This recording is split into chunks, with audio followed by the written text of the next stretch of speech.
Assalamualaikum teman-teman, apa kabar? Ketemu lagi saya dengan Bu Sri. Semoga kalian selalu sehat walafiat. Diam.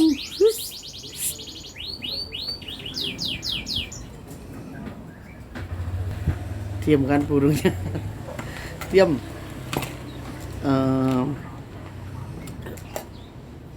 Sampai di mana tadi ya? Terima kasih untuk yang sudah mensubscribe, mendukung channel ini. Semoga kalian selalu sehat walafiat ya. Semoga kalian juga diberikan kemudahan keberkahan oleh Allah Subhanahu wa taala, teman-teman. Teman-teman, kali ini saya akan menceritakan pengalaman hidup saya, cerita mistis karena hal ini yang saya alami. Jadi kalau ada salahnya, ada perbedaan pendapat, yang mohon untuk dimaafkan karena saya hanyalah manusia yang jauh dari kata sempurna. Dan yang jelas ini pengalaman pribadi, jadi ya mohon maaf tidak ada rekayasa atau apapun. Alhamdulillah. Jadi ini pribadi saya, teman-teman. Nah, kali ini saya akan bercerita di mana saya bisa menemukan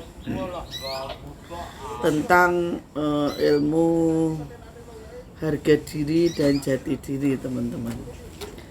Jadi perjalanan hidup saya ini saya mulai dari waktu itu di tahun 2017 setelah saya melahirkan anak seperti putra. Saya ini seperti ngeluh dengan hidup saya, teman-teman. Hidup saya itu kayak ngeluh, kok begini gitu loh. Ya mohon maaf kalau susah mah nggak susah, cuman yang tadinya sehat apa-apa tinggal minta, maksudnya fasilitas disediakan, ibaratnya mobil juga bagus-bagus sebutannya, dari yang Alfa, yang Mercy, yang Lexus itu juga bagus-bagus sebutannya, dan berpaling 38 derajat saya harus ibaratnya tuh pontang-panting sendiri gitu loh, ke warung itu. Jadinya saya tuh ngeluh dengan hidup saya, teman-teman. Hidup saya, ya Allah kok saya begini amat ya gitu. Terus saya waktu itu terus saya meditasi, mencoba untuk tenang, mencoba untuk lebih legowo gitu loh, teman-teman. Karena hidup ini kan memang harus dijalani, karena Allah udah menentukan kita untuk menjadi seperti ini gitu loh, teman-teman. Kita tidak bisa merubah takdir, tapi kita bisa merubah nasib, kan seperti itu ya, teman-teman. Akhirnya waktu itu yang datang kalau yang itu datang, teman-teman, saya sampai sekarang tuh belum bisa melihat wajahnya, tuh belum bisa. Cuman kalau muka badan saya bisa ngelihat. Jadi kalau Pangeran Sambernyawa ini kalau datang itu selalu berwujud, teman-teman, berwujud seperti manusia biasa, dengan gagah, tapi badan tidak terlalu besar gitu, enggak. Terus dia itu, kalau Pangeran Sambernyawa itu mukanya kelihatan, orangnya itu ganteng, terus badannya tinggi, walaupun nggak gemuk ya, tinggi. Terus kalau Pangeran Sambernyawa itu kalau datang itu dengan pakaian kebesaran seorang raja, seperti itu. Terus kalau Kanjeng Sunan Lawu ini, saya sampai sekarang belum pernah melihat mukanya. Mukanya ini nggak pernah kelihatan karena selalu tertutup oleh kabut, teman-teman. Tertutup oleh kabut. Dan yang jelas saya itu sampai sekarang juga masih bertanya, ini siapa gitu loh. Mungkin ada teman-teman yang bisa menjelaskan pada saya siapa beliaunya, siapa Ini ya kita sama-sama sharing ya teman-teman. Nah, dan satu hal lagi, ini Eyang Lawu ini, Kanjeng Sunan Lawu ini, itu yang mengaku pada saya loh ya. Kalau Kanjeng Sunan Lawu ini berkata selalu benar. Anunya di situ. Saya sudah membuktikan berkali-kali itu tentang saya, tentang kematian bapak saya, kematian ibu saya. Terus beberapa kali presiden itu dia mengatakan benar. Yang terakhir juga saya bilang kalau Prabowo yang jadi dia juga bilang begitu benar. Terus pokoknya Kanjeng Sunan Lawu ini apa yang dikatakan itu benar teman-teman, dan itu pasti terwujud. Nah, suatu ketika saya merasa jenuh ya dengan hidup ini, kok saya harus ibaratnya tuh rekoso dulu gitu loh. Karena saya dari kecil itu ya mama tidak pernah namanya ngalami hidup susah, itu saya tidak pernah teman-teman. Jadi dulu bapak saya itu alhamdulillah pengusaha juga, usaha. Terus ibu saya juga usaha jual beli beras. Jadi alhamdulillah saya itu tidak pernah hidup susah.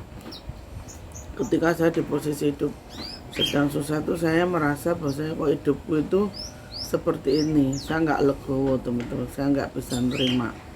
Akhirnya ada pertentangan batin teman-teman, pertentangan batin saya, sampai yang Kanjeng Sunan Lawu ini datang menemui saya dan berkata, ayo ayo kamu kalau ingin tahu arti dari harga dirimu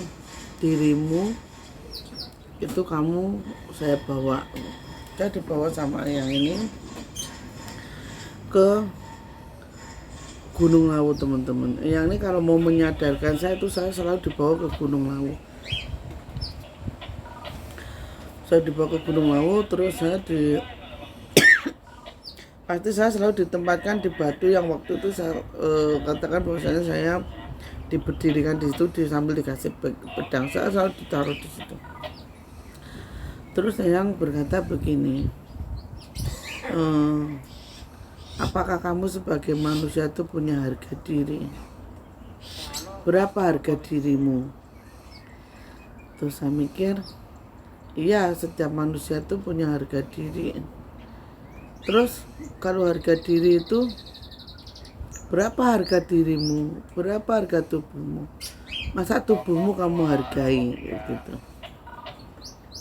Terus saya mikir, saya akan tetap tidak, karena apa? Karena kita punya harga diri, maka kita dihargai orang lain. Akhirnya berkata lagi, orang lain menghargaimu seberapa? Jadi dirimu tuh kamu hargai. Regane iki piro kayak gitu. Terus saya kan mikir gini ya teman-teman. Oh ya, saya tersadar. Oh ya, masa tubuh saya hargai kan gitu loh. Terus yang ini berkata begini tuh, yang dinamakan harga diri itu tidak ada, katanya gitu. Karena apa? Karena manusia itu sebenarnya tidak berharga bagi siapapun. Yang berharga bagi manusia lain dan menjadikan manusia itu berharga adalah kebaikannya, kata gitu. Terus saya mikir lagi, orang baik belum tentu dihargai. Yang menyuruh orang lain menghargai itu siapa, kata gitu. Kembalikan pada dirimu sendiri. Saya mikir lagi teman-teman, oh iya, kalau saya berbuat baik, kan saya tidak pernah meminta imbalan pada orang lain. Makanya masa orang lain akan menghargai saya, kan gitu. Terus sayangnya berkata begini teman-teman, ketika kebaikan yang dilakukan seseorang itu terus berlangsung dan berlangsung, maka ketika si manusia ini tidak ada, maka kebaikan itulah yang akan menjadi bekas bagi orang lain, begitu. Oh, terus saya mikir, oh iya bener kan gitu teman-teman, paham kan saya di sini ya. Bener, kebaikan itu memang tidak tidak akan hilang walaupun sampai orang ini meninggal, si empunya ini meninggal kan tidak akan hilang teman-teman. Nah setelah itu yang ini berkata, terus kamu ingin mencari jati diri gitu. Jati diri itu apa? Gitu kan ya. Coba kamu cari jati dirimu itu siapa. Saya di situ bingung teman-teman mau jawab apa. Terus jati diri itu siapa? Saya juga bingung. Terus di situ tuh yang berkata begini. Jati diri itu adalah pengenalan seseorang tentang kehidupannya. Diri itu adalah sesuatu hal yang sangat kecil yang berada di dalam tubuh, di dalam sebuah wadah. Karena apa? Sesungguhnya manusia itu hanyalah wadah yang mengemban, yang momong nyawa gitu kan. Hanya raga yang momong nyawa gitu. Jadi kalau nyawa ini hilang, maka raga udah tidak bisa apa-apa. Tapi kalau raga hilang, nyawa masih bisa hidup gitu. Nah di sini saya bingung lagi teman-teman.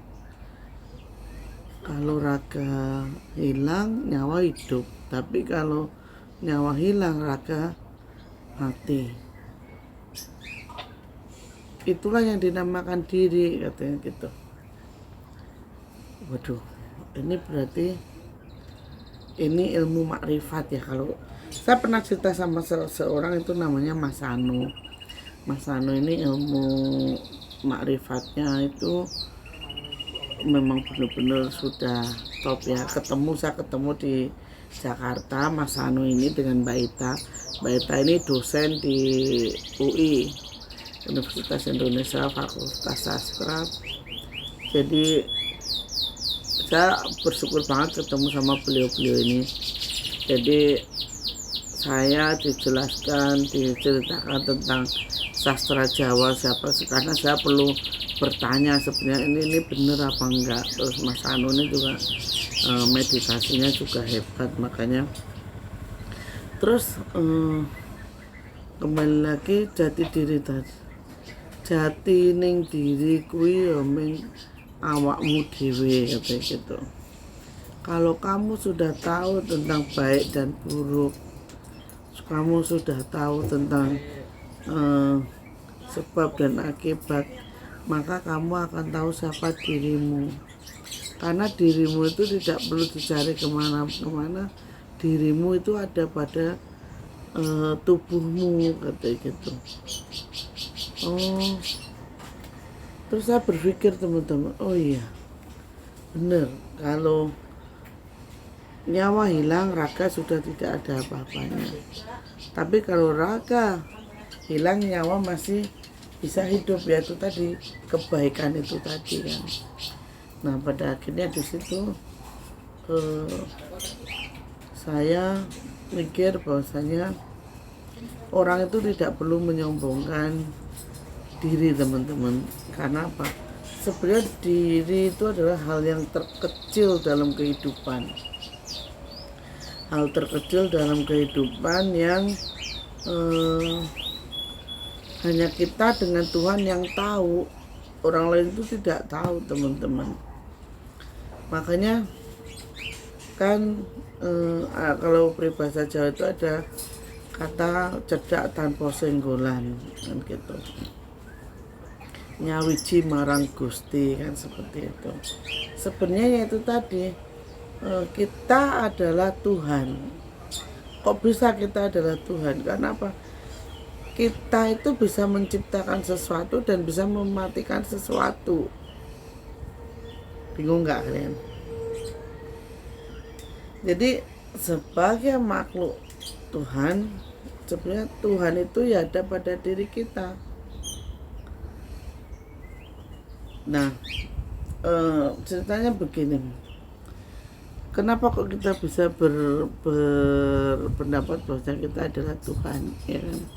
Pertama, kita bisa mematikan dan menghidupkan. Dalam artian bukan seperti Tuhan ya, semua memang tergantung Tuhan. Cuman kan kita bisa nyetes tikus, bisa nyetes semut, bisa bunuh ayam, bisa. Kita kan berarti mematikan. Kita juga bisa menghidupkan. Kita dari telur kita tetes, kayak kita engkremi, kita suruh itu engkremi. Ya jadi kembali lagi, yang ini benar-benar memberikan saya ilmu itu tentang harga diri itu, bahwa manusia itu nggak ada harganya dan memang tidak boleh dihargai gitu loh teman-teman. Tidak dihargai dan tidak boleh dihargai karena apa? Dirimu itu adalah dirimu sendiri, diri yang terkecil di dalam kehidupan yang besar gitu. Jadi itu benar-benar suatu hal yang membuat saya untuk lebih mendekatkan diri lagi sama Allah gitu teman-teman. Jadi itu ilmu tentang harga diri dan jati diri. Semoga bermanfaat untuk selanjutnya. Nanti kita cerita-cerita lagi, kita sharing lagi, karena saya sudah harus membuka tabir-tabir yang menutupi kehidupan saya, karena saya topong ramenya sudah mau selesai ya.